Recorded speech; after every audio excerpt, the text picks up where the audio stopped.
Hi hello friends, welcome back to my YouTube channel.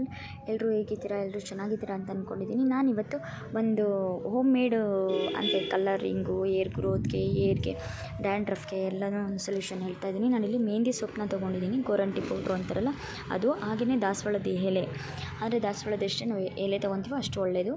So ಹೂವನೂ ಅಷ್ಟೇ, ಒಣಗೋಗಿರೋದವರು ಆಯಿತು, ಇವಾಗ ನಿನ್ನೆ ಹೂವು ಬಿಟ್ಟಿರುತ್ತೆ ಅದನ್ನು ಬಿಟ್ಟಿರ್ತೀವಲ್ಲ, ಸೊ ಅದು. ಹಾಗೆಯೇ ಆಲೋವೆರಾ ಸ್ವಲ್ಪ, ಹಾಗೆಯೇ ಸ್ವಲ್ಪ ಕರ್ಬೇವಿನ ಸೊಪ್ಪು, ಸರಿನಾ? ಇಲ್ಲಿ ಕರ್ಬೇವಿನ ಸೊಪ್ಪು ಆಮೇಲೆ ಆಲೋವೆರಾ ಎಲ್ಲ ಚಿಕ್ಕ ಚಿಕ್ಕದಾಗಿ ಕಟ್ ಮಾಡಿಕೊಂಡು ನಾವು ಮಿಕ್ಸಿಗೆ ಹಾಕ್ಕೊಂಡು ಗ್ರೈಂಡ್ ಮಾಡ್ಕೊಳ್ಬೇಕಾಗುತ್ತೆ. ಗ್ರೈಂಡ್ ಮಾಡಿಕೊಂಡು ಪ್ಯಾಕ್ ಥರ ಅಪ್ಲೈ ಮಾಡ್ಕೊಳ್ಬೇಕು ನಾವು. ಏಕೆಂತಂದರೆ 1-2 ಅವರು 3 ಅವರು ಬಿಟ್ಬಿಟ್ಟು ಶಾಂಪು ಹಾಕಬಾರ್ದು. ಇದಕ್ಕೊಂದು ಮೊಟ್ಟೆ ಅಂದರೆ ಎಗ್ ವೈಟ್ ಅಂತೀವಲ್ಲ, ಅದನ್ನು ವೈಟ್ ಭಾಗ ಮಾತ್ರ ಹಾಕ್ಕೊಂಡ್ರೆ ಇನ್ನೂ ಒಳ್ಳೆಯದು.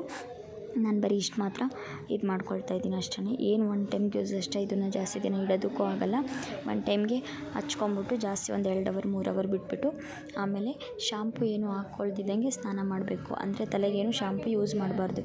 ಯೂಸ್ ಮಾಡಿದ್ರೆ ಏನಾಗುತ್ತೆ, ಅದು ಕಲರಿಂಗ್ ಎಲ್ಲ ಹೋಗುತ್ತೆ. ಅದಕ್ಕೋಸ್ಕರ ನೋಡಿ, ನಾನು ಈ ಕರ್ಬೇವಿನ ಸೊಪ್ಪು, ಮೆಹಂದಿ ಸೊಪ್ಪು, ಹಾಗೆಯೇ ದಾಸವಾಳದ ಹೂವು ಎಲ್ಲ ಹಾಕ್ಕೊಂಡು ಚೆನ್ನಾಗಿ ಗ್ರೈಂಡ್ ಮಾಡಿಕೊಂಡು ನಾನು ಪ್ಯಾಕ್ ಥರ ಅಪ್ಲೈ ಮಾಡ್ಕೊಳ್ತೀನಿ. ನೀವು ಇದರಿಂದ ಮಾಡೋದ್ರಿಂದ ನಿಮಗೂ ಡ್ಯಾಂಡ್ರಫು, ಏರ್ ಗ್ರೋತ್ ಆಗುತ್ತೆ, ಹಾಗೆಯೇ ಏರ್ ಶೈನಿಂಗ್ ಬರುತ್ತೆ ಸ್ವಲ್ಪ.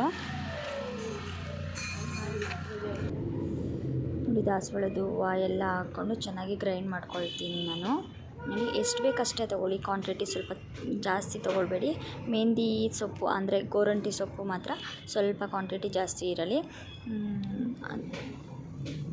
ನಾವೆಷ್ಟು ಜಾಸ್ತಿ ತೊಗೊತೀವಿ ಅದು ಪೇಸ್ಟು ಒಂದು ಸ್ವಲ್ಪ ಜಾಸ್ತಿ ಆಗೋಗುತ್ತೆ. ಸೊ 1 ಟೈಮ್ಗೆ ಯೂಸ್ ಮಾಡ್ಕೊಳೋಷ್ಟು ತೊಗೊಳ್ಳಿ. ಯಾಕೆಂದರೆ ಜಾಸ್ತಿ ತೊಗೊಂಡ್ರೆ ಏನಾಗುತ್ತೆ, ವೇಸ್ಟ್ ಆಗುತ್ತೆ. ವೇಸ್ಟ್ ಆದರೆ ನಮಗೆ ಯೂಸ್ ಆಗೋಲ್ಲ. ಅದಕ್ಕೋಸ್ಕರ ನೋಡಿ, ಈ ಥರ ಅಪ್ಲೈ ಮಾಡಿಬಿಟ್ಟು 1-2 ಅವರ್ ಬಿಟ್ಬಿಟ್ಟು ಆಮೇಲೆ ಸ್ನಾನ ಮಾಡಿ. ಈ ವಿಡಿಯೋ ನಿಮಗೆ ಇಷ್ಟ ಆಗಿದ್ರೆ ಲೈಕ್ ಮಾಡಿ, ಶೇರ್ ಮಾಡಿ, ಕಮೆಂಟ್ ಮಾಡಿ. Thank you for watching.